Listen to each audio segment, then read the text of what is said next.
വല്ലാത്തൊരു സാഹചര്യമായിരുന്നു ഇന്നലെ വൈകിട്ട് കാസർഗോഡ് ഹോസ്ദുർഗ് കോടതി പരിസരത്ത്. ഇത് വ്യക്തമായി ക്രിയേറ്റ് ചെയ്ത ഒരു ഡ്രാമയാണോ എന്ന് സംശയിക്കുന്ന തരത്തിലുള്ള ഒരു തിക്കും തിരക്കും എല്ലാമായിരുന്നു ഹോസ്ദുർഗ് കോടതി പരിസരത്ത്. രാഹുൽ മാങ്കൂട്ടത്തിൽ എത്തുമെന്ന് പറയുന്നു, കീഴടങ്ങാൻ വരുന്നെന്ന് പറയുന്നു, മാധ്യമപ്രവർത്തകർ അവിടെ തടിച്ചുകൂടുന്നു, പോലീസ് വരുന്നു, ഡിവൈഎഫ്ഐ വലിയ പ്രതിഷേധവുമായി രംഗത്ത് വരുന്നു. രാഹുൽ മാങ്കൂട്ടത്തിന് രാത്രി കഴിക്കാനുള്ള പൊതിച്ചോറടക്കമായാണ് ഡിവൈഎഫ്ഐ പ്രവർത്തകർ അവിടെ വന്നിട്ടുള്ളതും.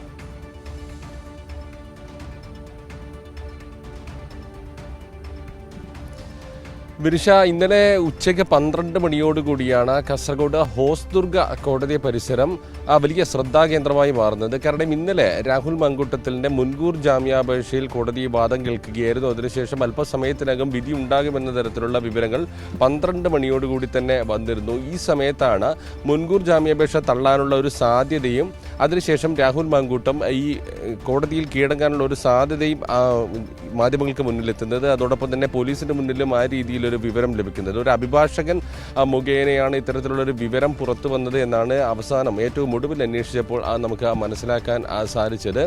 രാഹുൽ മാങ്കൂട്ടത്തിൽ കഴിഞ്ഞ 8 ദിവസവും ഒളിവിൽ കഴിഞ്ഞിരുന്നത് തമിഴ്നാട്, കർണാടക ഉൾപ്പെടെയുള്ള പ്രദേശങ്ങളിലാണ്. 2-3 ദിവസം മുമ്പ് ബംഗളൂരു മേഖലകളിൽ രാഹുൽ മാങ്കൂട്ടം ഒളിവിൽ കഴിയുന്നതായി, കോൺഗ്രസ് പ്രവർത്തകരുടെ സഹായത്തോടെ ഒളിവിൽ കഴിയുന്നതായി വിവരം ലഭിച്ചിരുന്നു. അതിനുശേഷം കഴിഞ്ഞ ദിവസങ്ങളിൽ സുള്ളിയ, പുത്തൂർ ഉൾപ്പെടെയുള്ള മേഖലകളിൽ കാസർഗോഡിൻ്റെ അതിർത്തി പ്രദേശത്തുള്ള കർണാടക നഗരങ്ങളാണ് ഈ ഭാഗത്ത് ഒളിവിലുള്ളതായി ഒരു വിവരം ലഭിച്ചിരുന്നു. മുൻകൂർ ജാമ്യാപേക്ഷ തള്ളുമ്പോൾ സ്വാഭാവികമായും കഴിഞ്ഞ 8 ദിവസമായി രാഹുൽ മാങ്കൂട്ടം സ്വയം പ്രതിരോധം തീർക്കാൻ ശ്രമിച്ച എല്ലാ വഴികളും അടഞ്ഞു പോവുകയായിരുന്നു. അതോടൊപ്പം തന്നെ രാഹുൽ മാങ്കൂട്ടത്തിനെ സംരക്ഷിക്കാൻ ശ്രമിച്ച നേതാക്കളും വലിയ രീതിയിൽ പ്രതിരോധത്തിലാകുന്ന സാഹചര്യമുണ്ടായി. അപ്പോൾ നിയമത്തിന് മുന്നിൽ കീഴടങ്ങുക എന്നൊരു വഴിയല്ലാതെ മറ്റു മാർഗമുണ്ടായിരുന്നില്ല. സ്വാഭാവികമായും കാസർഗോഡ് അതിർത്തി കടന്ന് കീഴടങ്ങാൻ വരുന്ന സമയത്ത് ഹോസ്ദുർഗ് കോടതിയിലേക്ക് കീഴടങ്ങാൻ എത്തുമെന്നൊരു വിവരം ലഭിച്ചു. അതിൻ്റെ അടിസ്ഥാനത്തിൽ 12 മണി മുതൽ തന്നെ മാധ്യമങ്ങൾ ഇവിടെ നിലയുറപ്പിച്ചിരുന്നു. 2 മണിക്ക് ശേഷം ഈ മുൻകൂർ ജാമ്യാപേക്ഷ പാടെ തള്ളിക്കൊണ്ടുള്ള കോടതി വിധിയും തിരുവനന്തപുരത്ത് നിന്ന് വന്നു. ഇതിനുശേഷം വൈകുന്നേരം ഒരു 6 മണി വരെ മാധ്യമങ്ങൾ അവിടെ കോടതി പിരിയാനുള്ള ഒരു സമയം വരെ അവിടെ ഉണ്ടായിരുന്നു. അതിനുശേഷം നേരത്തെ രാജ്മോഹൻ ഉണ്ണിത്താൻ ഇതുമായി ബന്ധപ്പെട്ട വിഷയത്തിൽ പ്രതികരണം നൽകാൻ മാധ്യമങ്ങളെ സന്നദ്ധത അറിയിച്ചു. അവിടെ എത്തി പ്രതികരണം തേടുന്നതിനിടയിലാണ് വീണ്ടും വലിയൊരു പോലീസ് സന്നാഹം അവിടെ എത്തുന്നത്.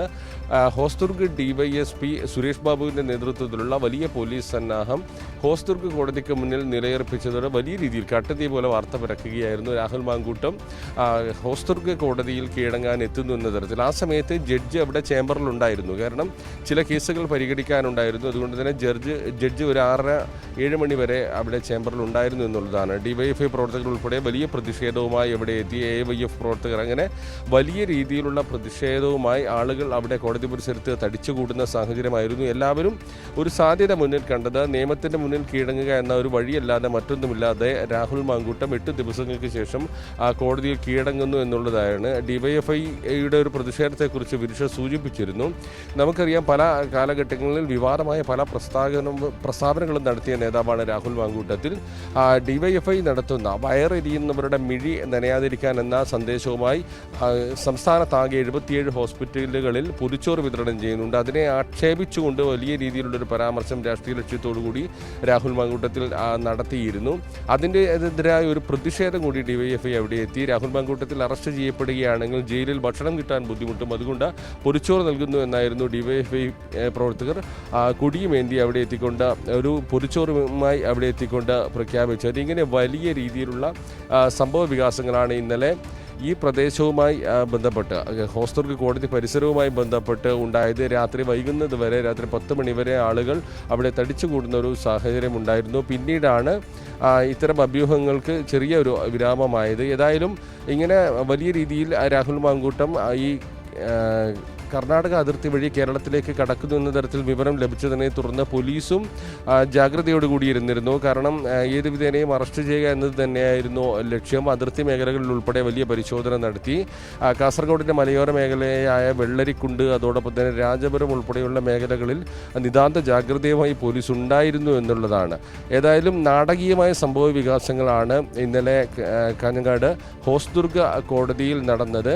അതിന് പ്രധാനപ്പെട്ട ഒരു കാരണം ഈ മുൻകൂർ മുൻകൂർ ജാമ്യാപേക്ഷയിലായിരുന്നു രാഹുൽ മാങ്കൂട്ടം വലിയ പ്രതീക്ഷ അർപ്പിച്ചിരുന്നത്. ആ മുൻകൂർ ജാമ്യാപേക്ഷയിൽ പ്രതിഭാഗത്തിൻ്റെയും പ്രോസിക്യൂഷൻ്റെയും വാദങ്ങൾ കേട്ട ശേഷം ഈ കേസിൽ പ്രഥമ ദൃഷ്ട്യാ തെളിവുകൾ ഉണ്ട് എന്ന് വ്യക്തമായതിനെ തുടർന്നാണ് മുൻകൂർ ജാമ്യാപേക്ഷ കോടതി തള്ളുന്നത്. അങ്ങനെ എല്ലാ വഴികളും അടഞ്ഞുപോയി എന്നുള്ളതാണ്. എല്ലാ വഴികളും അടഞ്ഞതോടുകൂടി നിയമത്തിന് മുന്നിൽ കീഴടങ്ങുക എന്നൊരു വഴിയാണ് ഇനിയുള്ളത്. നേരത്തെ ഷീറ്റ് സൂചിപ്പിച്ചതുപോലെ തന്നെ നിയമത്തിൻ്റെ പഴുതുകൾ സാധ്യതകളെല്ലാം തന്നെ ഉപയോഗിക്കാനുള്ള ഒരു ശ്രമം ഇപ്പോൾ രാഹുൽ മാങ്കൂട്ടത്തിൻ്റെ ഭാഗത്തു നിന്നുണ്ടാകുന്നുണ്ട്. ഏതായാലും 8 ദിവസമായി ജനപ്രതിനിധി എന്ന നിലയിൽ വലിയ ഉത്തരവാദിത്തമുള്ള ഒരാൾ നിയമത്തിൻ്റെ കണ്ണിൽ നിന്ന് ഒളിച്ച് നിൽക്കുകയാണ്. സാധാരണ നിലയിൽ ഇത്തരം ഒരു ആരോപണങ്ങൾ വരുമ്പോൾ നിയമത്തിന് മുന്നിൽ എത്തുക എന്നുള്ളതാണ് ഒരു ജനപ്രതിനിധി ചെയ്യേണ്ടത് എന്നുള്ളതാണ് പ്രഥമമായ കാര്യം. എന്നാൽ അത്തരം കാര്യങ്ങളെല്ലാം തന്നെ കാറ്റിൽ പറത്തിക്കൊണ്ട് ഒളിവിൽ കഴിയുകയാണ് രാഹുൽ മാങ്കൂട്ടം. ഏതായാലും ഇനി നിയമത്തിന് മുന്നിലേക്ക് വരിക എന്നതല്ലാതെ മറ്റ് പോംവഴികളില്ല എന്നുള്ളതാണ്. ദിവിഷ.